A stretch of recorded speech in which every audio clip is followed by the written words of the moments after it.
In a decaying Massachusetts courthouse's archives, buried beneath decades of forgotten paperwork, lies a photograph that should never have been taken.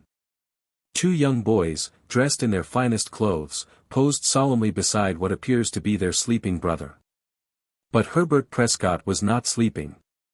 When this image was captured in November 1858, he had been dead for 3 days.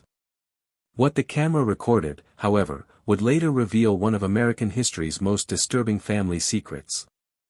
A bloodline so poisoned by generations of inbreeding that death itself became confused about when to claim its victims. Hello everyone. Before we begin, be sure to like and subscribe to the channel, and leave a comment telling us where you're from and what time you're watching. This way, YouTube will keep showing you stories just like this one. Arriving in Salem County, Massachusetts in 1679, the Prescott family were part of a wave of English settlers seeking new opportunities in the New World. But unlike other families who spread across the expanding frontier, the Prescotts remained isolated, clustered in a remote valley that locals began to call Prescott Hollow. A close-knit family unit is what it started as, but over the generations that followed, it slowly transformed into something far more sinister. By the 1850s, the family tree had become so tangled that its branches seemed to grow back into themselves. From this period, marriage records reveal a disturbing pattern. Prescotts marrying other Prescotts, cousins wedding cousins, uncles taking nieces as wives. Preserved in the Salem Historical Society, the local church registry documents at least 14 marriages between direct blood relatives over a span of just 60 years. When visiting clergymen questioned them about these unions, the family patriarch Jeremiah Prescott would state simply that Prescott blood must remain pure. With each generation, the physical toll of this genetic isolation became increasingly apparent. Children were born with webbed fingers, misshapen limbs, and minds that never fully developed. Hidden deep in their private woods, the family cemetery contains dozens of small graves marking children who lived only days or weeks. Those who survived to adulthood often displayed peculiar traits, an unusual pallor to their skin, eyes that seemed too large for their faces, and a tendency toward what the family called the sleeping sickness. Born in 1842, Herbert Prescott was considered one of the lucky ones. Unlike his younger siblings, who had died in infancy, or his cousin Martha, who spent her days rocking in a chair and speaking to invisible companions, Herbert appeared normal. He was intelligent, articulate, and showed no obvious signs of the genetic damage that had plagued his bloodline. His younger brother, George, 9 years his junior, looked up to Herbert as both protector and father figure, especially after their parents succumbed to what the family doctor diplomatically termed consumption of the blood. But deeper than visible deformities or mental incapacity ran the Prescott curse. Something in their corrupted bloodline had begun to affect the very essence of life itself, the boundary between existence and death. Herbert would become the first documented case of what modern geneticists now recognize as a rare hereditary condition that can cause cataleptic states so profound they mimic death itself. Their bodies weren't just weakened by the inbreeding. It had created a genetic anomaly that would trap Herbert between life and death in the most horrifying way imaginable. An early winter came to Prescott Hollow in November 1858, and with it a sense of foreboding that seemed to settle over the isolated homestead like a burial shroud. Herbert, now 16 and bearing responsibilities far beyond his years, had been experiencing strange episodes for weeks. He would suddenly freeze mid-conversation, his eyes staring into nothing, his breathing becoming so shallow it was barely perceptible. Lasting anywhere from minutes to hours, these spells were what the family had learned to call Herbert's quiet times. Only 9 but already wise to the family's dark secrets, George had begun keeping a crude diary of his brother's condition. In childish handwriting, he documented Herbert's increasingly frequent lapses. Herbert went quiet again today during breakfast. I counted to 300 before he blinked. His skin felt cold like the stones by the well. The boy had developed a ritual of holding a small mirror beneath Herbert's nose during these episodes, watching desperately for any sign of breath fogging the glass. For over 2 decades, Dr. Nathaniel Blackwood had been treating the Prescott family. He understood their peculiarities and the need for discretion regarding their condition. Discovered in 1923 during the demolition of his practice, his medical journals contain detailed observations of the family's hereditary afflictions. Regarding Herbert specifically, he wrote, "The boy presents with episodes of profound catalepsy that appear to be increasing in both frequency and duration. I fear his bloodline has produced something unprecedented in medical literature." On the morning of November the 14th, Herbert appeared to be in better spirits than he had been in weeks. He helped George with his morning chores, shared stories over breakfast, and even managed to laugh at one of his younger brother's jokes. But as the afternoon wore on, a familiar glassiness crept into his eyes. George noticed it first, the way Herbert's movements became mechanical, as if he was sleepwalking through his daily routine. By evening, Herbert had retreated to his room, complaining of exhaustion. George brought him dinner on a tray, noting how his brother's hands trembled as he ate. "I feel strange tonight, George," Herbert confided, his voice barely above a whisper. "Like I'm watching myself from somewhere far away." Those would be the last coherent words Herbert Prescott would ever speak. When George checked on him the next morning, he found his brother lying perfectly still, eyes closed, face serene, with no detectable signs of life. Dr. Blackwood arrived within the hour, conducting the most thorough examination possible, given the medical limitations of 1858. He checked for breath with mirrors and feathers, felt for a pulse at multiple points, and even pricked Herbert's skin with needles, all to no response. After nearly 3 hours of testing, he pronounced Herbert Prescott dead, though his private notes reveal significant unease. "I have declared death, though something about this case troubles me deeply. The body shows none of the usual signs of decay, and there is a quality to his stillness that seems expectant." 3 days after Herbert's supposed death, the family arranged for what would become one of the most haunting photographs in American history. In the 1850s, post-mortem photography was common, especially for families who had lost young members. But the Prescott Commission would be unlike any other in photographer James Whitmore's 30-year career. Throughout Massachusetts, Whitmore had built his reputation photographing the dead, developing techniques that could make corpses appear peacefully at rest, surrounded by grieving family members. He had seen death in all its forms, sudden, prolonged, violent, peaceful. But when he arrived at the Prescott homestead that gray November morning, something felt fundamentally wrong about the scene he was asked to capture. Herbert had been positioned in the family's ornate parlor chair, dressed in his finest suit, with his younger brothers, George and Thomas, arranged beside him. A remembrance portrait was what the family had requested, a final image to preserve Herbert's memory. But as Whitmore prepared his equipment, adjusting the heavy glass plates and calculating exposure times, he noticed details that defied his understanding of death. Herbert's skin retained a subtle warmth when Whitmore accidentally brushed against his hand while positioning the chair. More disturbing still was the faint color in Herbert's cheeks. Not the waxy pallor of the dead, but something that suggested blood still moved beneath the surface.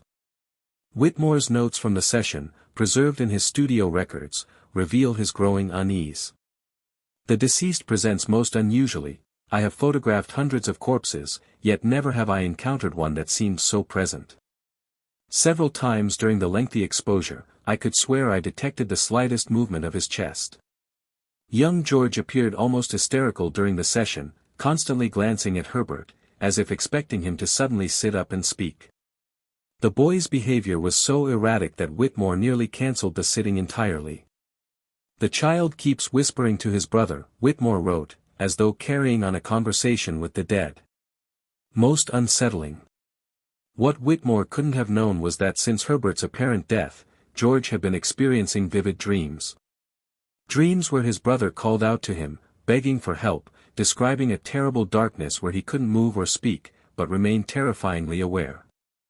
The photographic process of 1858 required subjects to remain perfectly still for several minutes while the image was captured on glass plates. Living subjects often struggled with this requirement, moving slightly and blurring the final image. Dead subjects naturally posed no such problem, but as Whitmore worked, he noticed something that would haunt him for the rest of his life. Herbert's position had shifted slightly between exposures. It was subtle, barely perceptible, but Whitmore's trained eye caught the difference. In the first test exposure, Herbert's hands were folded neatly across his chest. In the second, final image, his fingers had curved slightly as though grasping for something.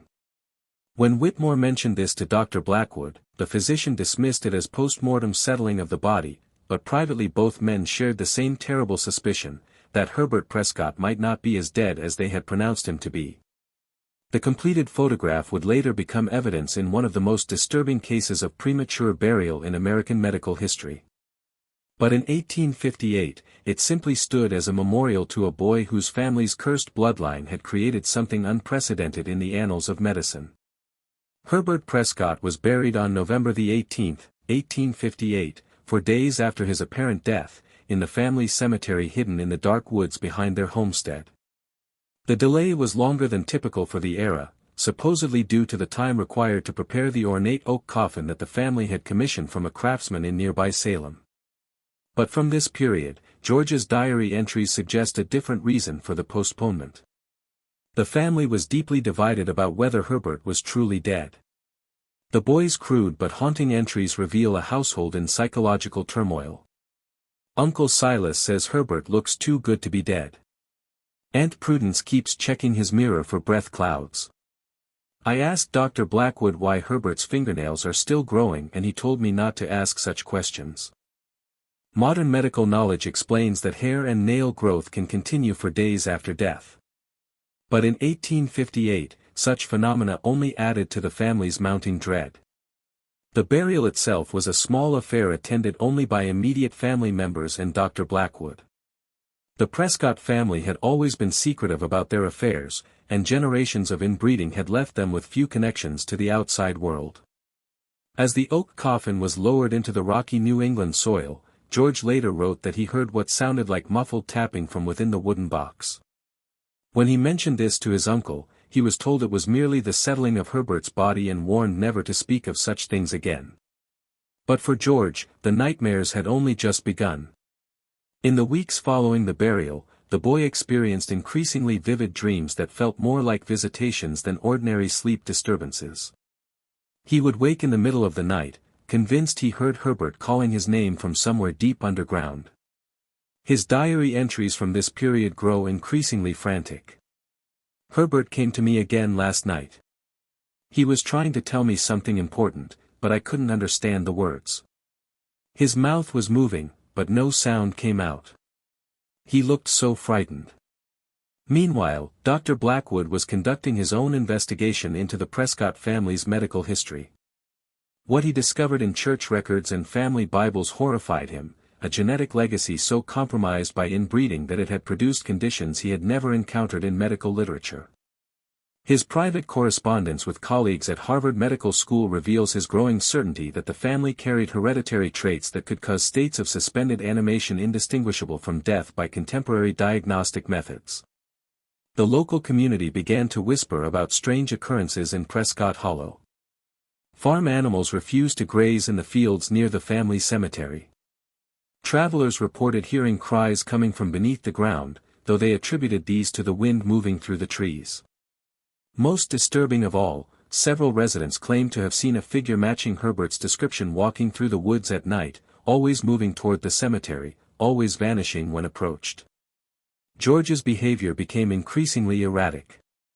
He would spend hours sitting by Herbert's grave, conducting one-sided conversations with the earth. Family members found him there one morning, his hands bloody from clawing at the frozen ground, insisting that he could hear his brother scratching at the coffin lid from below.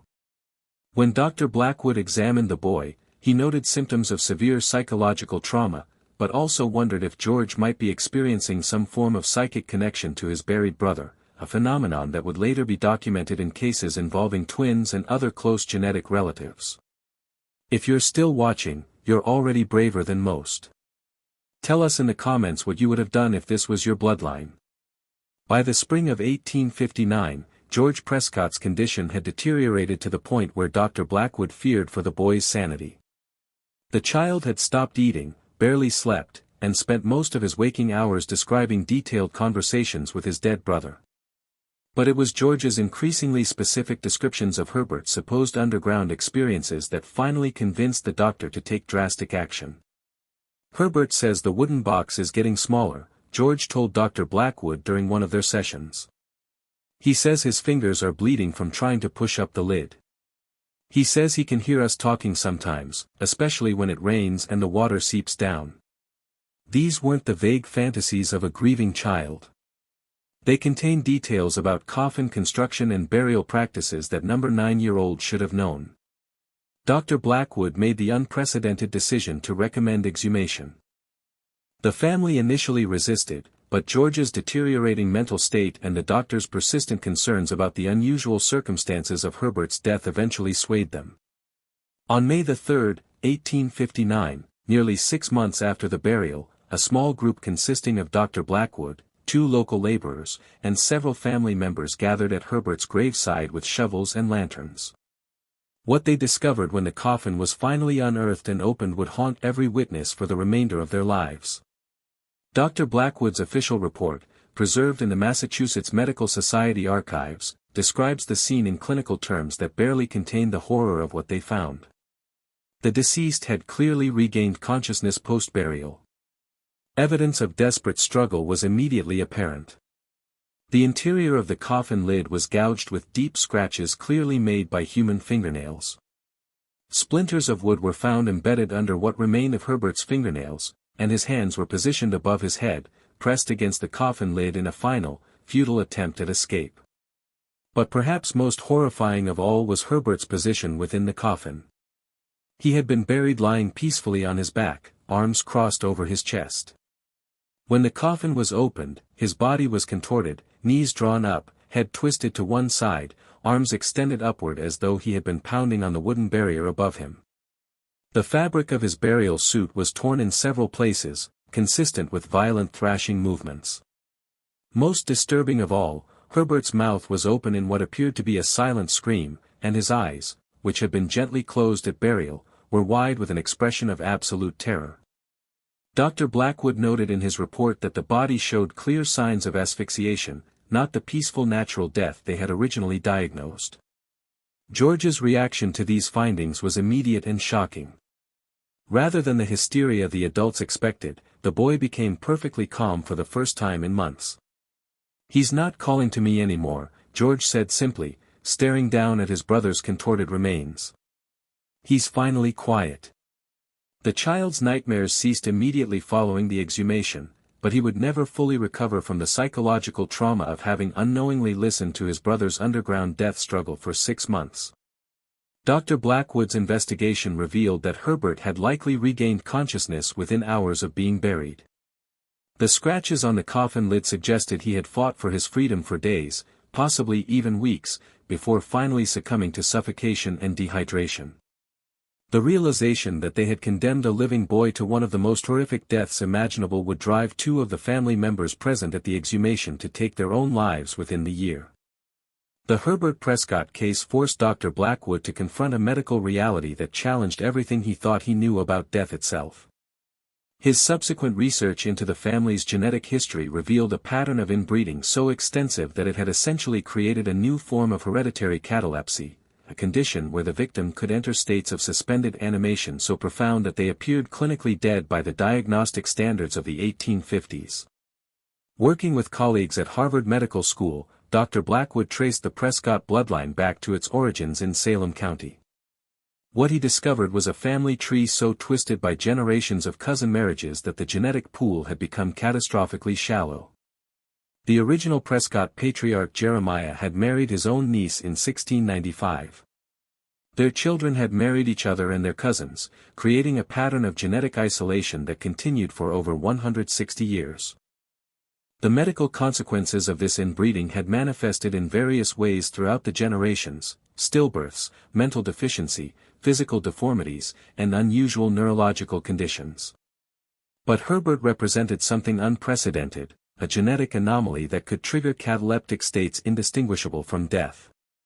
Dr. Blackwood's research revealed that at least 3 other Prescott family members over the previous century had been buried after suspiciously sudden deaths with no apparent cause. In his landmark paper presented to the New England Medical Association in 1860, Dr. Blackwood described what he termed Prescott syndrome, a hereditary condition that could cause victims to enter states of such profound unconsciousness that breathing and pulse became virtually undetectable. Unlike normal catalepsy, which was well documented in medical literature, this condition appeared to be triggered by stress or illness and could last for days or even weeks. The paper included a detailed analysis of the family's marriage records, birth certificates, and death records going back 5 generations. The pattern was undeniable, a closed genetic system that had amplified rare neurological traits to the point where they became dominant characteristics. Dr. Blackwood theorized that the same genetic factors that caused the family's various physical and mental abnormalities had also created a unique form of catalepsy that mimicked death so completely that even trained physicians could be fooled. Modern genetic analysis of preserved Prescott family records has confirmed Dr. Blackwood's suspicions. The family carried multiple recessive genes that, when combined through inbreeding, could produce a rare neurological condition affecting the autonomic nervous system. This condition could cause breathing and heart rate to slow to almost imperceptible levels while maintaining basic brain function, essentially trapping the victim in a conscious but paralyzed state. What makes the Herbert Prescott case particularly tragic is that this condition was not necessarily fatal. With proper medical intervention, primarily ensuring adequate breathing and nutrition, victims could recover completely from cataleptic episodes. But in 1858, buried 6 feet underground in an airtight coffin, Herbert had no chance of survival. Once he regained consciousness, he died not from his genetic condition, but from the medical ignorance of his era. The psychological implications of Herbert's experience remain almost too horrific to contemplate. Modern researchers estimate that he was likely conscious and aware for the entire duration of his underground imprisonment. He would have understood exactly what had happened to him, known that he had been buried alive by mistake, and realized that his family believed him to be dead. The mental anguish of that realization, combined with the physical agony of slow suffocation, represents one of the most nightmarish deaths ever documented in medical literature. The discovery of Herbert Prescott's true fate sent shockwaves through the medical community that extended far beyond New England. Dr. Blackwood's findings were published in medical journals across America and Europe, fundamentally changing how physicians approached the diagnosis of death. The case became required study in medical schools, not just as an example of diagnostic error, but as a cautionary tale about the dangers of genetic isolation. The Prescott family itself never recovered from the revelation. George, though freed from his nightmares, remained psychologically scarred for life. He never married, never had children, and spent his remaining years obsessively documenting his family's genetic history in an attempt to prevent future tragedies. His handwritten journals, discovered in the ruins of the family homestead in 1923, contain hundreds of pages detailing the physical and mental abnormalities that plagued each generation of Prescotts. The family line effectively ended with George's death in 1891. The few remaining Prescott cousins scattered across the country, abandoning the cursed name and attempting to escape their genetic legacy.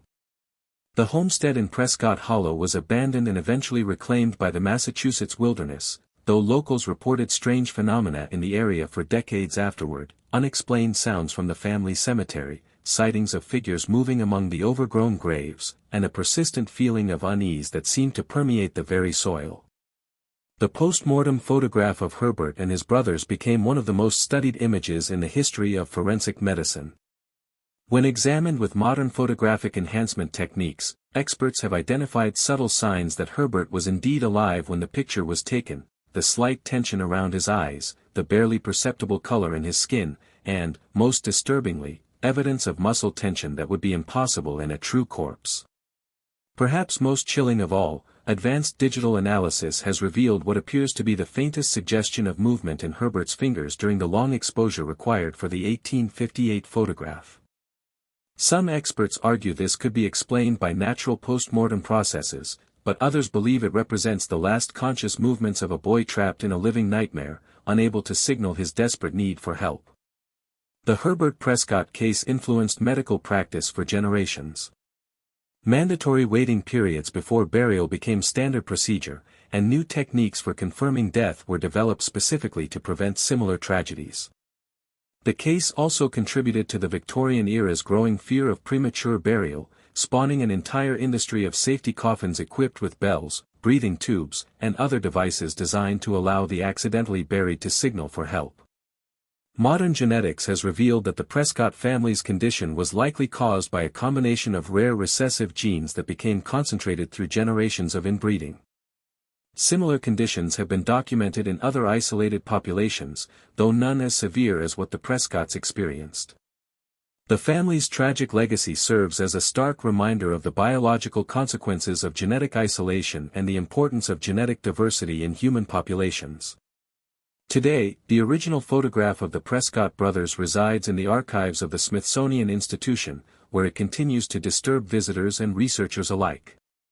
Those who study the image often report feeling an inexplicable sense of unease, as though Herbert's trapped consciousness somehow remains present in the captured moment. Whether this is merely the power of suggestion or something more profound remains a mystery that continues to fascinate those brave enough to look deeply into the eyes of a boy who died twice, once in the world of the living, and once in the darkness beneath the earth where no one could hear him scream. The story of Herbert Prescott reminds us that the most horrifying tales are often not fiction, but the documented realities of our past. Moments when ignorance, tragedy, and genetic misfortune combine to create nightmares that no human being should have to endure. His legacy lives on not just in medical textbooks, but as a haunting reminder that sometimes the worst monsters are not supernatural beings, but the limitations of human knowledge and the cruel indifference of fate itself.